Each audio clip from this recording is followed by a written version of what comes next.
स्नेहलता रेड्डी की आज बात करना बहुत ज्यादा जरूरी है। क्यों उन्हें अपने ही देश में बंदी बना लिया गया, क्यों उनको इतनी प्रताड़ना सहनी पड़ी, अपने खुद की ही सरकार ने उनको इतनी ज्यादा घाव दिए जो वो सह ही नहीं पाई और वो ये दुनिया से अलविदा हो गई। आखिरकार कौन है स्नेहलता रेड्डी?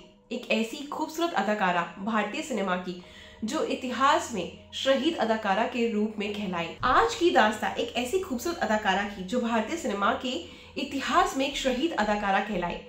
इनकी लाजवाब अदाकारी को आज भी दर्शक याद किया करते हैं, पर आखिर इस खूबसूरत अदाकारा ने ऐसा क्या कर दिया कि अपने खुद के ही देश में अपनी ही सरकार ने इनको दिल दहला देने वाली सजा दी? क्यों इन्हें तड़पा तड़पा कर मरवा दिया गया? आज ये बात मैं आपसे जरूर कहती हूँ कि अगर आपने इनकी पूरी जीवनी सुन ली, यानी इनका पूरा जो लाइफ रही है, अगर आपने वो सुन लिया ना, तो सच में आपकी आंखों से आंसू रुक ही नहीं पाएंगे। आपका दिल पसीज जाएगा, आपके रोंगटे खड़े हो जाएंगे, पैरों तले जमीन खिसक जाएगी कि कैसे कोई किसी के साथ इतना बुरा कर सकता है। इन्होंने उस जुर्म की सजा ली जो उन्होंने कभी किया ही नहीं था, वो भी बहुत ज्यादा बुरी, बहुत ही बुरी, जिसे सुनकर आप भी हैरान हो जाएंगे। इन्हें अपने ही टॉयलेट और बाथरूम के बीच में रहना पड़ता था। एक इतनी छोटी सी जगह थी जहां इंसान एक ठीक से बैठ भी नहीं सकता।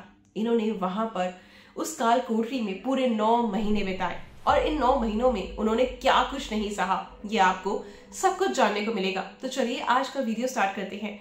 अगर आपको वीडियो पसंद आ जाए तो वीडियो को शेयर जरूर करिएगा, ताकि हम में से जो आजकल सोशल मीडिया का जमाना है, हम सिर्फ आजकल के बच्चों को जानते हैं कि वो क्या कर रहे हैं, सिर्फ डांस कर पैसा कमा रहे हैं, कोई टैलेंट नहीं, कोई कुछ नहीं। लेकिन हमारे जमाने से, यानी जो हमारा भी टाइम चल रहा है यूथ का, इससे पहले के टाइम में लोग अपने देश के लिए क्या कुछ नहीं करते थे और क्या क्या कुछ सहते थे, ये सब जानना भी हमारे यूथ के लिए बहुत ज्यादा जरूरी है, जो आज इस वीडियो से आप जान पाएंगे। तो चलिए शुरू करते हैं आज का ये वीडियो। एक ऐसी अदाकारा जिसकी मौत के बाद भारत के इतिहास के पन्नों में काले अक्षरों में लिखा गया प्रधानमंत्री इंदिरा गांधी का नाम। तो आइए इस अदाकारी के पूरे जीवन की चीजों को हम जानते हैं। आज हम बात कर रहे हैं स्नेहलता रेड्डी का, जिनका जन्म वर्ष 1932 को आंध्र प्रदेश के एक धर्मांध ईसाई परिवार में हुआ। वैसे तो उनका परिवार पीढ़ियों से हिंदू था, पर जब स्नेहा का जन्म हुआ तब इनके परिवार ने हिंदू से ईसाई धर्म अपना लिया था। बात इनके परिवार की हो तो इनका परिवार बेहद तंगी, गरीबी और दुख तकलीफ में ही इनका जीवन व्यतीत करा है। इस गरीबी के बीच में इनके परिवार ने स्नेहा को पढ़ाने में कोई कसर नहीं छोड़ी। स्नेहा ने अभी स्कूल जाना ही शुरू किया था कि उनके मन में सिर्फ एक बात थी कि कम से कम मैं पढ़ लिख कर इतना तो बन जाऊं कि अपने परिवार का जीवन सरलता से व्यतीत करवा सकूं।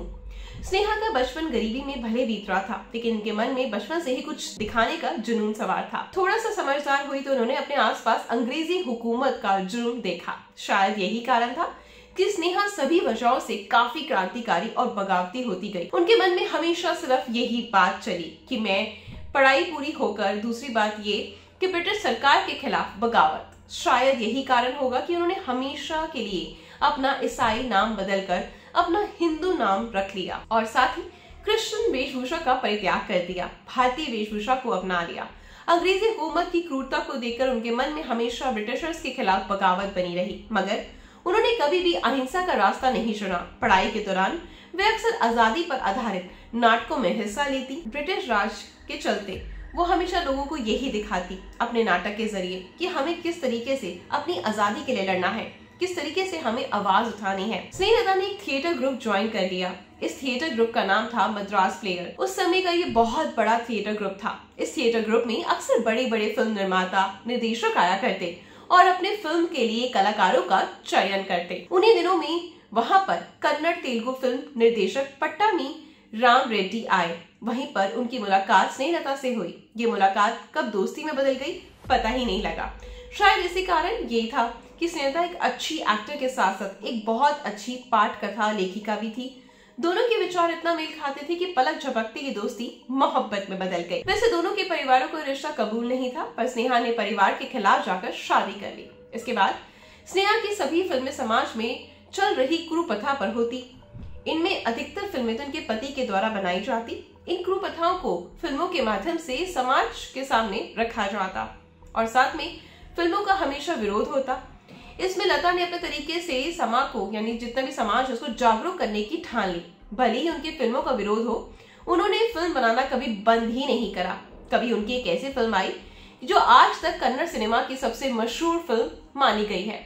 इस फिल्म का नाम था संस्कार। वर्ष 1971 को इस फिल्म के प्रदर्शन को लेकर बहुत बवाल हुआ। मद्रास सेंसर बोर्ड ने 4 वर्षों तक इस फिल्म को रिलीज नहीं होने दिया, पर उसके बावजूद लता ने हार नहीं मानी और 4 साल तक वो केस लड़ती रही। इसके बाद जब केस जीत भी गई तो उसके बाद ये सिनेमा घर में उतारी गई, और ये मूवी जब सिनेमा घर में उतरने वाली थी तो लोगों में बहुत क्रेज था कि अदाकारी देखने का, और उसने ऐसा क्या अलग दिखाया है जो सेंसर बोर्ड ने उसको रिलीज करने के लिए मना कर दिया था। ऐसे में फिल्म रिलीज होती है, दर्शकों का भारी हुजूम फिल्म को देखने के लिए टूट पड़ता है। इस फिल्म के रिलीज होने के साथ साथ अवार्ड की बौछार लग जाती है। सभी पुरस्कार राष्ट्रीय और अंतर्राष्ट्रीय स्तर के थे। अब स्नेहा लता रेड्डी को एक राष्ट्रीय अदाकारा के रूप में जाना जाने लगा। फिल्म की सफलता के बाद स्नेहा लता ने मद्रास बेंगलोर में थिएटर की स्थापना करी। इन थिएटर के माध्यम से स्नेहलता ने समाज में चल रही कुप्रथा को हमेशा उजागर कर दी। इसी सब के चलते स्नेहलता की इमेज पूरे भारतवर्ष में एक अदाकारा के साथ साथ एक सामाजिक कार्यकर्ता की भी हो गई। अब इसलिए लता का जो नाम था वो राजनीति के बड़े बड़े गलियारों में गूंजने लगा। शायद इसी के चलते शायद इनके पति की जो पहचान थी एक राजनीतिक धुरंधर जॉर्ज फर्नांडिस से हुई। जॉर्ज फर्नांडिस उन दिनों एक सामाजिक कार्यकर्ता और एक अच्छे राजनीति थे। कुछ दिनों बाद ही जॉर्ज से उनकी अच्छी दोस्ती हो गई। शायद किसी ने सोचा नहीं होगा कि वे दोस्ती एक दिन स्नेहलता के लिए नर्क का द्वार बन जाएगी। जी हाँ, 1975 को वे 25 जून की काली रात थी। शायद भारत देश के इतिहास की काली तारीख थी। इनके जीवन में घोर अंधेरा आने वाला था जिसके बारे में किसी ने सोचा भी नहीं था। इस दिन भारत की पूर्व प्रधानमंत्री इंदिरा गांधी ने पूरे देश को रेडियो पर संबोधित किया। देश में आपातकाल लगाने की घोषणा कर दी। अब आपातकाल लगने के बाद नागरिक पर यानी कोई भी जो देश के खिलाफ बोलेगा उसे पाबंदी लगा दी गई। राजनीति से जुड़े छोटे बड़े सभी नेता अभिनेता को जबरन जेल में पकड़कर डाला जा रहा था। उन्हीं नेताओं में एक नाम था जॉर्ज का। इंदिरा गांधी जी के लिए ये नाम नकेल बन चुका था। किसी भी हाल में उन्होंने आदेश दिया कि जॉर्ज को पकड़कर लाना ही लाना है। दरअसल जॉर्ज को बंदी बनाया गया इसलिए भी आवश्यक था क्योंकि आपातकाल होने से पहले रेलवे कर्मचारियों को बेहतर सुविधाओं को लेकर जॉर्ज ने हड़ताल कर चुके थे, और ये हड़ताल दुनिया की सबसे बड़ी हड़ताल थी। उनकी बेटी बताती है कि आपातकाल के दौरान स्नेहलता रेड्डी की मुलाकात राजनीतिक जॉर्ज के साथ होती है, लेकिन स्नेहलता को जो बात बताते हैं कि इंदिरा गांधी उनके लिए खिलाफ क्यों है। ऐसे में जॉर्ज उनको पूरी रूपरेखा बताते हैं कि वे किस तरह से इंदिरा गांधी के खिलाफ एक मूवमेंट चलाने वाले हैं। कांग्रेस को हटाना है, इंदिरा राज खत्म करना है। पर स्नेहलता को जॉर्ज फर्नांडिस का ये प्लान बिल्कुल पसंद नहीं आता। उसका कारण ये था कि स्नेहा अहिंसावादी, उन्हें हिंसा बिल्कुल पसंद नहीं थी। जॉर्ज हिंसा की बात कर रहे थे, शायद इसलिए स्नेहलता रेड्डी अपने आप को जॉर्ज फर्नांडिस से बिल्कुल अलग कर लेती है।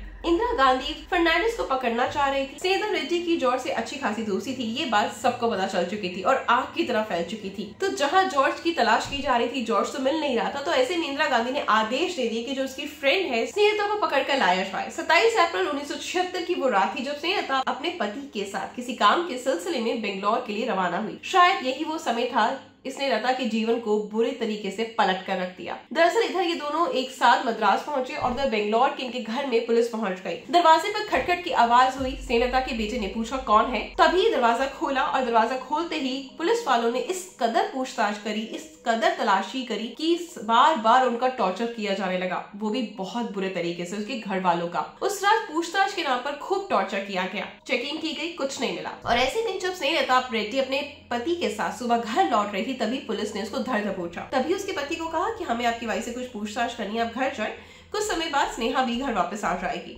और ये बोलकर पुलिस उसको अपने साथ पकड़कर ले गई, लेकिन वो घर फिर कभी लौट कर नहीं आई। वो समय खत्म ही नहीं हो रहा था, 3 दिन बीत चुके थे। स्नेहा के घर वाले बहुत ज्यादा परेशान थे, लेकिन उनको उसकी कोई खबर नहीं थी कि आखिरकार पुलिस उनके साथ यानी स्नेहा के साथ क्या कर रही है।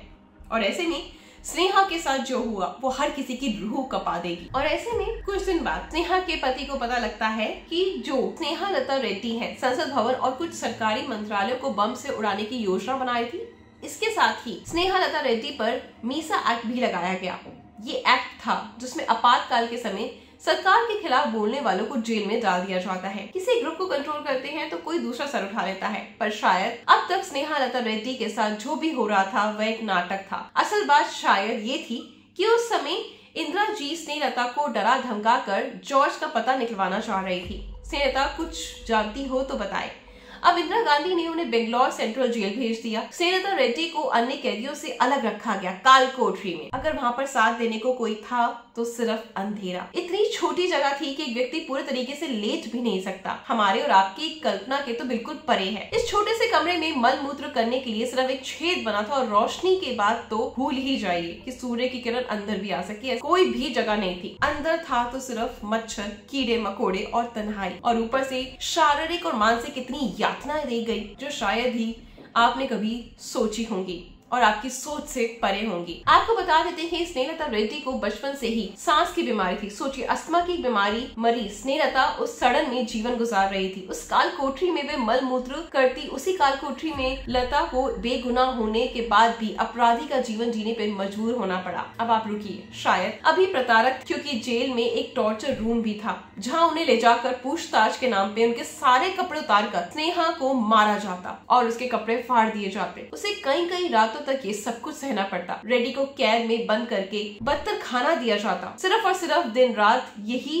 पूछा जाता कि जॉर्ज कहाँ है। वो रोती बिलखती स्नेहा रेड्डी हमेशा यही कहती कि उसे कुछ मालूम नहीं। उनकी दोस्ती का मुआवजा शायद स्नेहा को देना पड़ रहा था। इस बेरहम सरकार ने उसकी एक नहीं सुनी। हर आवाज जो उसके खिलाफ उठी वो जलती जाएगी। उसको बहुत यातनाएं दी गई। सिर्फ मौत का इंतजार अब स्नेहा को था। आपको बता देते हैं कि इस जेल में उस जमाने के जाने माने नेता लाल कृष्ण आडवाणी और अटल बिहारी वाजपेयी भी कैद थे, और अक्सर उन्हें रात को किसी औरत की बहुत तेज रोने बिलखने की आवाजें आती। लेकिन उन्होंने बाद में ये जाना कि वो स्नेहा रेड्डी, जो कभी मशहूर सिनेमा की यानी खुद की हमारी जो सिनेमा की अदाकारा थी, और आज उसका बेगुनाह होने के बाद भी ये हशर हो रहा था। जब उसकी चीखें लोग सुनते थे तो उनकी रूह कांप जाती थी। उसको इतनी बुरी तरीके से मारा और पीटा जाता था। स्नेहलता रेड्डी ने कागज के पन्नों में बयां किया कि जिसके बाद कर्नाटक मानव अधिकार आयोग ने प्रिजन डायरी के नाम से पब्लिश किया। उसमें लिखा था कि ये वह जगह है जहां एक इंसान भी पर्याप्त से नहीं रह सकता। इतना जुल्म और यातना सहन करके स्नेहलता मानसिक और शारीरिक रूप से कमजोर पड़ चुकी थी। ये कमजोरी अस्थमा की वजह से 4 गुना बढ़ गई थी। शायद वह मौत की गुहार लगा रही थी। कौन सा दिन होगा कि उन्हें मौत आ जाए। बीमार होने के बावजूद भी, चीखने चिल्लाने के बावजूद भी, दर्दों के बावजूद भी उन्हें कोई भी सुविधा यानी कोई भी स्वास्थ्य संबंधित सुविधा उनको मुहैया नहीं कराई जाती थी। इधर उनका पूरा परिवार इस बात के लिए व्याकुल था कि कब तक स्नेहलता को जेल में रखेंगे, कौन सा वो दिन होगा जब वो घर आएंगी। लेकिन किसी को कुछ पता नहीं था। तभी एक दिन एक अचानक फोन आता है। इस फोन को उनकी बेटी नंदा रेड्डी ने उठाया। अगली आवाज उनकी माँ स्नेहलता की थी। नंदा रेड्डी कहती है, आज भी वे सब सोचकर दिल जोर से धड़कने लगता है। वे कहती है कि उनकी माँ ने बोला, बेटी आज मुझे लोग हॉस्पिटल लेकर आए हैं, क्या तुम मुझसे मिलने आओगी? इसके बाद नंदा रेड्डी बहुत फूट कर रोने लगी और वो तुरंत विक्टोरिया हॉस्पिटल पहुंची। वहाँ पर अपनी माँ की ऐसी हालत देखकर वो उसको चूमने लगी, सहलाने लगी। तभी एक पुलिस का सिपाही आकर बोलता है कि अब तुम बाहर जाओ, तुम्हारा वक्त खत्म हो गया। हॉस्पिटल से टेम्परेरी दवाई करवाने के बाद स्नेहलता रेड्डी को पुलिस वैन खींच कर बिठा कर ले गई। वैन फिर जेल चली गई और स्नेहा दिन ब दिन दुबली होती जा रही थी। वे इतना दुबली हो गई थी कि मानो हड्डियों पर पतलियां मांस चढ़ा हो। अस्थमा भी अब बहुत ज्यादा बढ़ चुका था। बिगड़ते स्वास्थ्य के कारण स्नेहलता रेड्डी का जेल प्रशासन ने मजबूरी के कुछ दिनों के लिए पेरोल पर छोड़ दिया। 15 जनवरी 1977 को स्नेहलता रेड्डी घर वापस आ गई। स्नेहलता रेड्डी घर पर पेरोल से वापस तो आई, लेकिन उनकी हालत इतनी बिगड़ी हुई थी और जेल की क्रूरता उनके मन में इतनी बस गई थी कि उन्हें हमेशा यही डर रहता था कि बस अभी उन्हें फिर से जेल जाना होगा। पिछली अमानवीय क्रूरता को सोचकर वो बहुत ज्यादा डरी रहती थी। 20 जनवरी 1977 को वो परलोक सिधार गई और 5 दिन बाद उनका देहांत हो गया। इनका इतिहास खून से सना है और अब स्नेहा को इस नर्क भरी दुनिया से छुटकारा मिल गया था। पुलिस के पास स्नेहलता के खिलाफ कोई सबूत नहीं था, फिर भी उन्हें 8 महीनों तक ये यातना झेलनी पड़ी। इस औरत का नाम नहीं, एक महान अभिनेत्री, लेखिका, सामाजिक कार्यकर्ता होने के बाद भी स्नेहलता रेड्डी को कैद में वहाँ पर इतनी सारी यातनाएं झेलनी पड़ी। और आज भी जब उनकी बेटी नंदा रेड्डी इस बारे में किसी से भी बात करती है, उनके पूरी जीवनी के बारे में बताती है जो तो उनकी माँ ने सहा ना, उनकी आंसू रुकते ही नहीं है। उनका दिल कांप उठता है, उनके रोंगटे खड़े हो जाते हैं। वो बहुत रोती हैं कि उनकी माँ के साथ क्या कुछ नहीं हुआ। अब आप देखिए, जहाँ हम बच्चों को ये कहते हैं कि वो देश के लिए कुछ कर मिटे, लेकिन वहीं पर जब ऐसी स्टोरी सुनते हैं तो दिल दहल जाता है। क्या सच में आवाज उठाना या किसी इंसान से बात कर लेना बिना सबूतों के इतना बड़ा गुनाह है कि असली गुनहगार को तो वो लोग पकड़ नहीं पाए, लेकिन एक मासूम के साथ उन्होंने वो किया जो कभी नहीं करना चाहिए था। आपकी क्या राय है इस पर? कमेंट सेक्शन में जरूर बताइएगा कमेंट करके। हम आपकी कमेंट का इंतजार करेंगे। मिलते हैं कल की खबरों में, तैयार रहिएगा। धन्यवाद।